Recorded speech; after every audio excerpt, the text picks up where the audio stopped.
Good morning and welcome to another episode of Morning Transformations with your girl, me, Dr. Shana.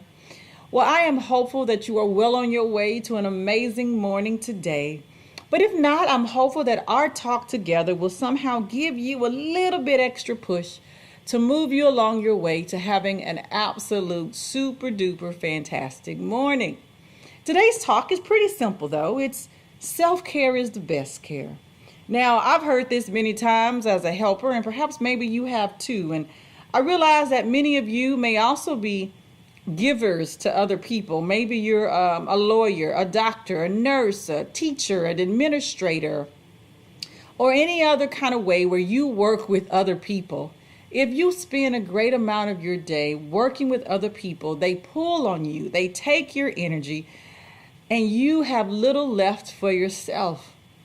Now, here's the thing. That scenario repeated day in and day out is a recipe for disaster.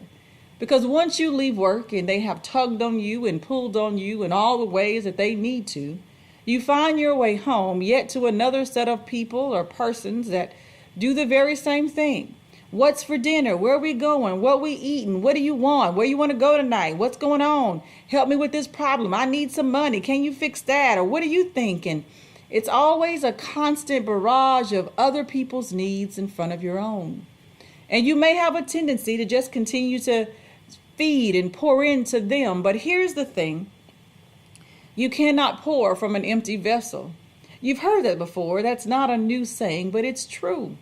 But this is what I know about many of us. While the empty vessel is true, we somehow will kind of turn that cup upside down and try to shake out at least one more drop of water because we got one more request for the day. But none of that water got used for one of the most important people in this whole scenario. You. You failed to take moments to pour back into yourself. Why would one do that? I don't know. We do it for many different reasons. For some of us, we just love helping other people. For some, maybe, you feel better when you do help other people. For some, it's a way to avoid our own problems. I don't know what your why is, but whatever your reason is, when you continue to pour into others and you just pour out, you end up with a cup that's less than empty. And the one who needs it the most doesn't get what could have been inside. You. So here's the thing. The reality is, while we think we still have a little bit extra left for somebody else, and we continue to shake and pour and try to get more water out, you really don't. Because when the cup is empty, the cup is empty. So in essence, what they're actually getting, y'all, is just air. Hot air, actually. And it doesn't actually resemble your best work because you're not working on full capacity. Now, let me ask you this question. How many of you live a life where your life is well organized, things are just right, everything is lined up just as you would have hoped it would have been, and you sit and you just don't feel the connection with your world? You still feel depressed or depleted or defeated or anxious, worried, less than, unhappy. But your world looks so pretty. In fact, it looks absolutely perfect. You see, the thing is, while you worked on orchestrating all of that so beautifully, because you do have the capacity and the skill to do so, you are disconnected from it all because you have not taken care of its source, you. So while you are busy dashing around this world, taking care of all these other things, putting all of these other things in order, you missed taking care of you, which does not allow you to actually enjoy the fruit of your labor. So it's kind of like you gave birth to the baby, but you didn't take the baby home. You don't reap the benefit of all the work that you've put in because you are not connected. See, you must be connected to you first. That is part of great self-care. What does it look like? Some folks are like, well, Dr. Shana, I don't have time to run to the gym. And you know what? It's so many aspects of self-care. There is physical care. That is going to the gym, eating well, drinking plenty of water. There's also spiritual self-care where you're connected to your spiritual source or your power source. Whatever that may be, are you spending that time needed daily to just connect in that way?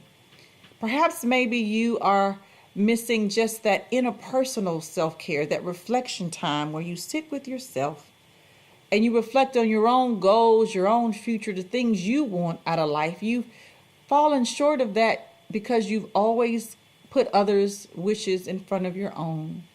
Maybe you are missing the self-care of connectedness with your social world, those who you love the most, because you're so engrossed in work and the other things that you do. You are isolated from the people who matter most in your life, perhaps, where you may be busy doing things for them, but you don't spend time with them, connecting with them, looking them in the eyes. That too is self-care. We were not made to be here alone, so you want to have healthy relationships with others in your world. Perhaps maybe you also just struggle with that self-care of, who am I really? Do you really know who you are? Have you taken time to just maybe read a book, maybe journal, perhaps sit and take a warm shower uninterrupted? I don't know, a long drive. I don't know what it is for you, but there's so many ways that we can actually pour into ourselves. Sometimes saying no is the way you take care of you, because whenever you say yes to others, you are absolutely saying no to you in some sort of fashion. So my challenge to you is to consider, if you were taking better care of yourself right now today, what would it look like? And what would it benefit you to do so? Because I promise you, when you care for the rest of the world and not you, it costs you something. Maybe it costs you your emotional well-being, your stability. Maybe it costs you your spiritual self. Maybe it costs you your physical health.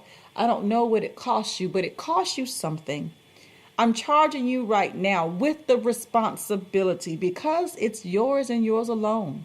It's no one else's job to take care of you better than you take care of you. Although you may do that for other people, it's not your job to do that for them either. You must do that for yourself. And don't get me wrong, Dr. Shana is not saying that we aren't in a space of giving and taking care of others in some form. I'm asking you to consider what it costs you to care for them and not for yourself. You see, I can take care of the rest of the world and not myself, but then when they're all gone, what do I have left? A shell of a person? No, that is unacceptable. So do yourself a favor today. Take the time to just think and reflect. How do I need to care for me today? What benefit it is to me to just stop for 15 minutes to maybe just breathe. Inhale through your nose and exhale through your mouth. That, my friends, is self-care. Simple stuff. All you have to do is take the time to do it. So in Dr. Shana fashion, I'm asking you to consider the affirmation. Today, I decide to take care of myself. No guilt and no apology. I always add the no guilt and no apology, because what I know about us is that when you are givers and doers for the world, you may feel guilty when you take some time for you. No ma'am and no sir. No guilt necessary, no apology needed, because it is your job. Today, decide to take care of you and do not apologize for doing so. It's your job. It's no one else's. And when you've done so, what I can promise you is that you're more able to care for others in your world, because you will have a different perspective. And the perspective will be one that comes from a source that is you. And when you do these things for others, you feel more connected. There's more emotional attachment. You actually enjoy the work that you do. You don't resent it. You don't feel angry about it. Instead, you enjoy it and you connect to it. So do yourself that favor today. Take care of you. Remember, your next transformation is only one decision away. Make it a great one. Make it the best one. And take care of you. Remember, I'm always rooting for you because I am your greatest fan. I want you to win so desperately. Start today by taking care of you. Until next time.